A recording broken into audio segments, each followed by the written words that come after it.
Dear student, இப்போ நம்ம 3-6 exercise பண்ணியிருக்கோம்.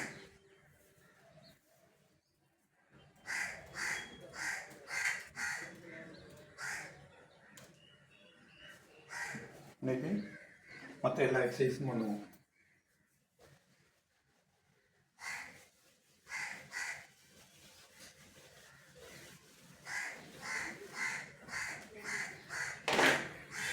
மூணு ஆறுக்கு பிறகு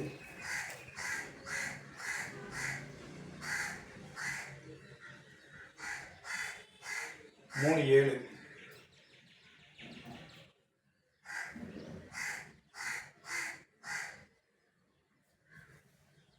எடுத்துக்காட்டு 3-7 பார்க்க போகிறோம்.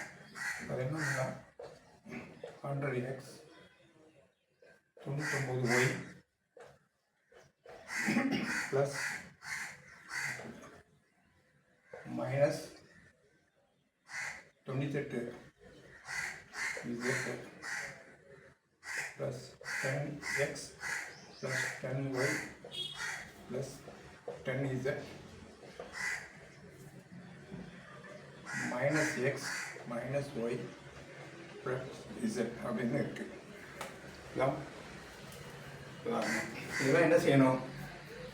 இதெல்லாம் நம்ம மாறுபட்ட உறுப்புகளில் வச்சுருக்காங்க. நம்ம ஒத்த உறுப்பாக மாறணும். இதெல்லாம் ஒத்த உறுப்பு இல்லையா? அப்போ இது எப்படி எழுதணும்? 100x plus 10x minus x இது ஒன்று எடுத்துக்கிறேன்.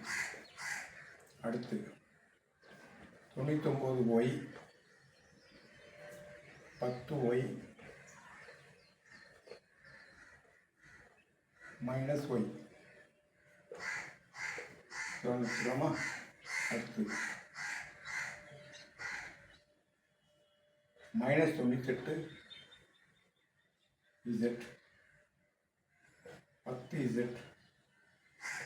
ப்ளஸ் z இப்படி பிரிக்கலாம்ல. இதை அப்படி மாற்றிக்கலாம். மாற்றிட்டு இதில் என்ன செய்யணும்? எக்ஸை வெளியே எடுத்துடும். 100 ப்ளஸ் 10 மைனஸ் 1 பக்கத்தில் 1 இருக்குது. அதே மாதிரி இங்கே என்ன செய்யணும்? ஒய்யை வெளியே எடுத்துடும். ஒத்த உறுப்புகள் தானே. ஒத்த உறுப்புனால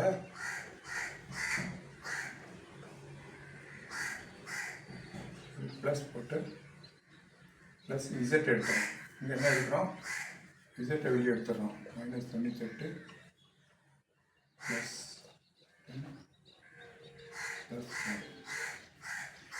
எடுத்துறோமா? இங்கே என்ன இருக்குது? எக்ஸு 110 9. இது என்ன இருக்குது? ஒய் 109 108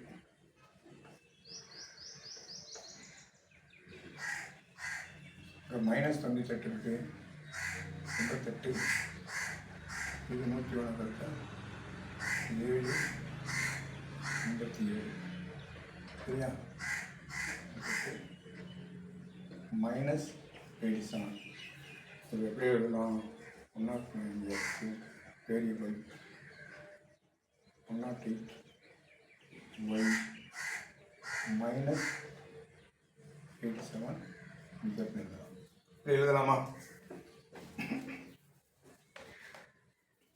இதான் நம்ம சுருக்கிற வழி.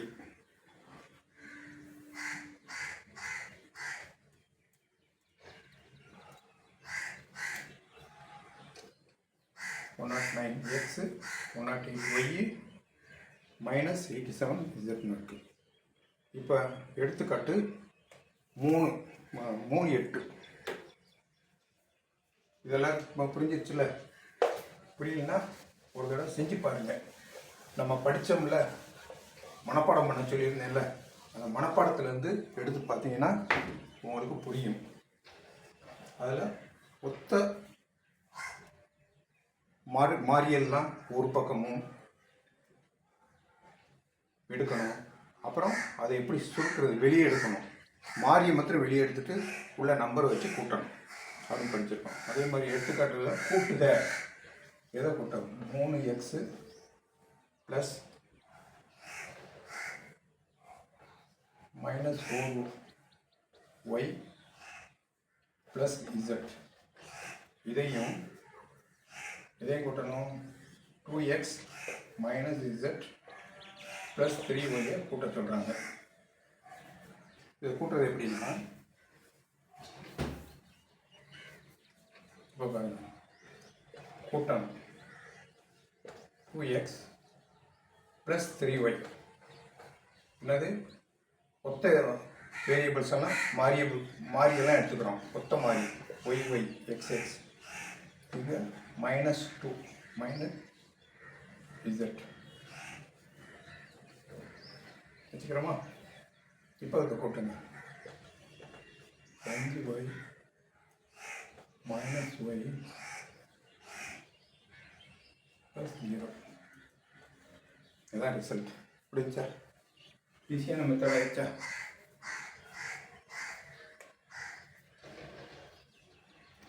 இது இன்னொரு மெத்தட் என்ன, மாற்று முறையிலையும் கூட்டலாம். இது ரெண்டாவது கணக்கு வந்து மாற்று முறையில் நான் செஞ்சு காட்டுறேன். இதில் ரெண்டாவது இந்த எக்ஸசைஸில் ரெண்டாவது என்ன போட்டிருக்காங்கன்னா 4x ப்ளஸ் 3y இதையும் 2x -5y கழிக்கணும். 4x ப்ளஸ் 3yலேருந்து 2x -5x கழிக்கணும் அப்படின்க்கா. இது வந்து மாற்று முறை. இப்போ என்ன செய்யணும், இதை மல்டிப்ளை பண்ணணும். இங்கே ப்ளஸ் இருக்குது ஆனால் மைனஸாக மாறும். இங்கே என்ன இருக்குது, மைனஸ் இருக்குது, அப்போ ப்ளஸ்ஸாக மாறிடும். சரியா? இப்போ இதை நம்ம எப்படி ஈஸியாக கூட்டுறது, இது ப்ளஸ்ஸு இது மைனஸு, ஆனால் இது ப்ளஸ்ஸாக மாறிடுச்சு நம்ம மைனஸ் பண்ணும்போது. அப்போ ப்ளஸ் 8y இங்கே ப்ளஸ்ஸாக இருக்கிறது மைனஸாக மாறினால 2x. ஸோ ரிசல்ட் வந்து 2x -y. புரிஞ்சா? ஈஸியாக அதே தான். இது 3 8 எடுத்துக்காட்டு 3 8 பார்த்தோமா. எடுத்துக்காட்டு 3 10 3 9 பண்ணுமா. 3 9 இங்கே இருக்குது. தீர்வு 3 9 கதை மாதிரி. அது ரொம்ப இன்ட்ரெஸ்டிங் பாருங்க. இதான் ஆனால் முக்கியமானது. இரவு உணவு சாப்பிடுவதற்கு மணி தன் நண்பன் முகமதுவுடன் உணவகம் சென்றான். ஹோட்டலுக்கு போகிறான். 2 இட்லிகளும் 2 தோசைகளும் மணி சாப்பிட்டான். மணி எத்தனை சாப்பிட்டான்? மணி சாப்பிட்டது இட்லி 2 இட்லிகள், தோசைகள்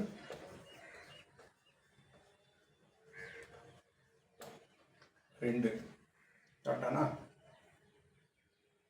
முகமது என்ன சாப்பிட்றான்? முகமது 4 இட்லியும் 1 தோசையும் சாப்பிட்டான். எக்ஸ் மற்றும் ஒய் முறையே 1 இட்லி விலை மற்றும் 1 தோசையின் விலை எதில்? ரேட் என்ன?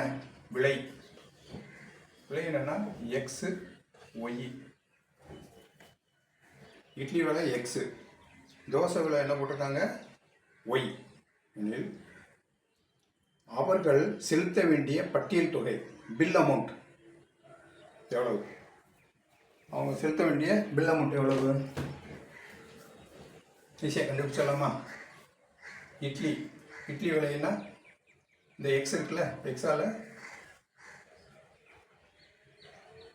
இதான் செய்யணும், பெருக்கணும். இதையும் எக்ஸால் பெருக்கணும். அதே மாதிரி இங்கே ஒய் இருக்குது, ஒய்யையும் இங்கே பெருக்கணும். பெருக்கி டோட்டல் போட்டால் முடிஞ்சிச்சு. இப்போ மணி சாப்பிட்டது என்ன?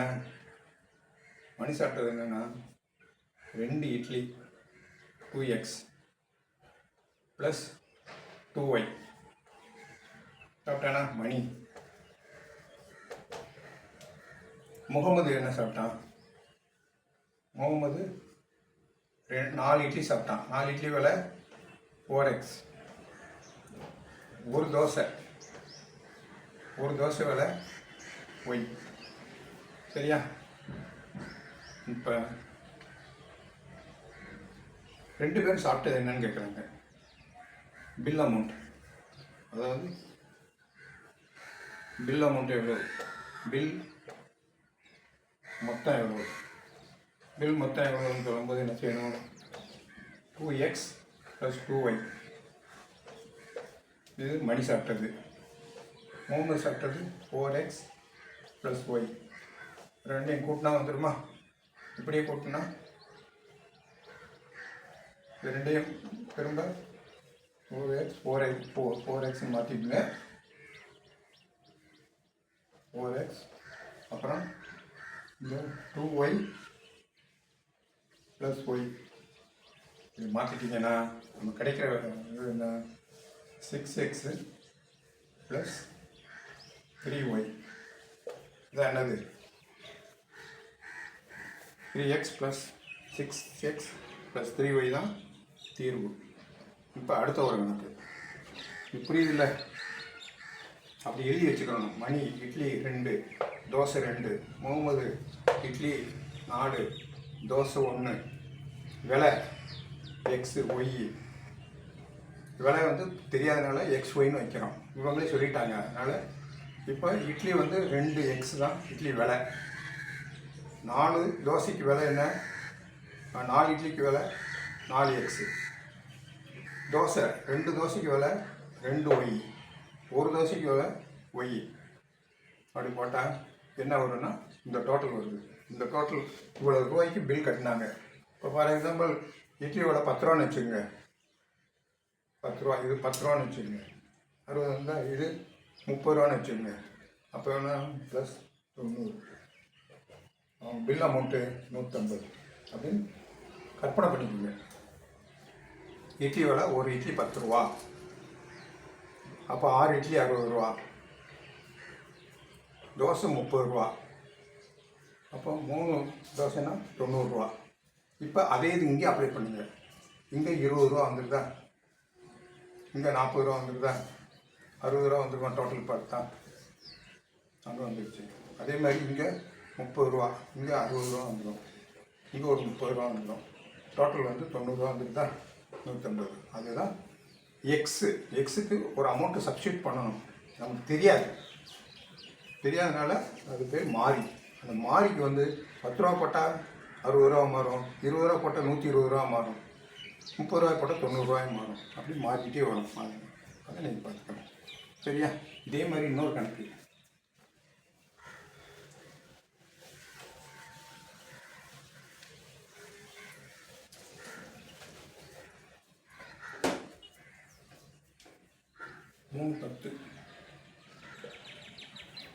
ராணி வேலைக்கு சென்று முதல் நாள் 100 கூலியாக பெற்று அதிலிருந்து ஒரு தொகையை அன்றே செலவு செய்தார். ராணிக்கு வேலைக்கு போயிட்டு சம்பளம் எவ்வளவு, சம்பளம் 200 ரூபா. கூலி சம்பளம் போடலாம், அல்லது கூலியும் போடலாம். 200 ரூபா கூலி வாங்குறான். அதிலிருந்து ஒரு தொகையை அன்றை செலவு செய்தார். அந்த ஒரு தொகை என்ன செலவு அது தெரியாது. ஒரு தொகையை அன்றே செலவு செய்தார். எவ்வளோ செலவு பண்ணால் எக்ஸ்னு வச்சுக்கணும். மறுநாள் வேலைக்கு போய் 300 ரூபா கூலி வாங்குறான். மறுநாள் 300 ரூபா கூலி வாங்குறார். அதிலிருந்து முதல் நாள் செலவழித்தது போல் 2 மடங்கு செலவு செய்தார். 2 மடங்குனா எவ்வளவு, 2x. 2 மடங்கு செலவு செய்தால 3ஆம் நாள் 400 ரூபாய் கூலி வாங்குகிறார். முதல் நாள் போல் 4 மடங்கு செலவு செய்கிறார். இந்த சூழலில் இருந்து அவளிடம் 3 நாள் இறுதியில் மீதி இருக்கும் மொத்த தொகையை கணக்கிட உதவும் இயற்கணித கோவையை உருவாக்கு.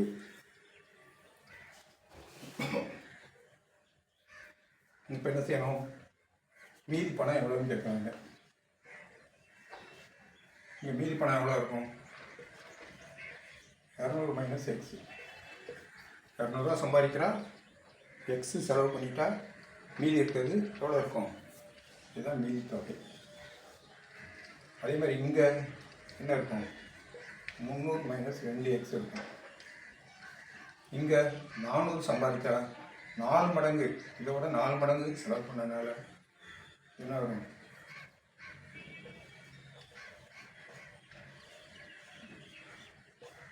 இதுதான் அவன்கிட்ட மீதியாக இருந்தது. அப்போ அவன்கிட்ட மொத்தம் மீதியாக இருந்தது எவ்வளோன்னு கேட்குறாங்க. மொத்தம் மீதியாக இருந்தது எவ்வளோ இருக்கும்? 200x 200 minus x plus 300 minus 2x plus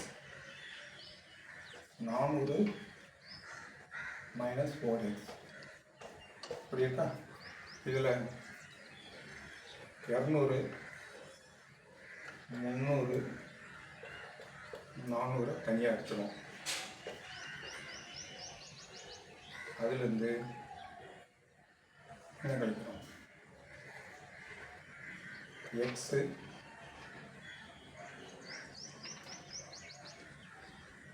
அதாவது இது திரும்ப எடுத்து எழுதுகிறோம். எடுத்து எழுதுறது எப்படி எழுதணும்?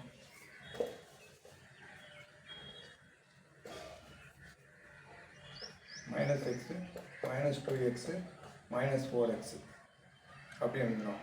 இப்போ இதில் வந்து எக்ஸை வெளியே எடுத்துடணும். 700 மைனஸ் எக்ஸை வெளியே எடுத்துட்டா என்ன வரும்? 1 ப்ளஸ் 2 ப்ளஸ் 4 900 மைனஸ் இதுதான் என்னது?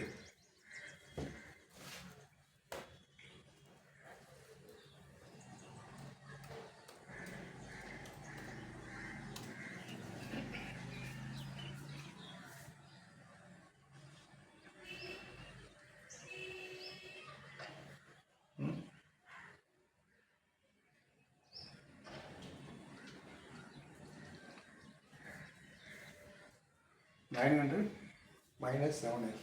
இவ்வளோ செலவு பண்ணியிருக்கா, இவ்வளோ கையில் இருக்குது 900. இதுதான் எனது ஆன்சர். தேவையான ஏற்கனவே இந்த ஈஸியாக போட்டுடலாமா? 10. இது வரைக்கும் நம்ம 5 எடுத்துக்காட்டு பண்ணியிருக்கோம். அடுத்ததில் இன்னொரு 5 படிச்சுட்டா என்ன வரும் உங்களுக்கு? அப்படியே 10 மார்க்கு சொலையா 10 + 5. இதில் மனப்பாடம் பண்ணுறதுக்கு 10 மார்க்கு, எடுத்துக்காட்டு பண்ணால் 5 மார்க்கு, பயிற்சி பண்ணால் 5 மார்க்கு, மொத்தம் 20 மார்க் எடுக்கிறோம். இப்போ உங்கள் கையில் எவ்வளோ இருக்குது? 15 மார்க்கு படிச்சிருக்கீங்க. அதனால் தொடர்ந்து இதுவரைக்கும் படித்தீங்க. நான் அதை படிச்சிருந்தா 15 மார்க் நீங்கள் வாங்கியிருக்கீங்க. சரியா?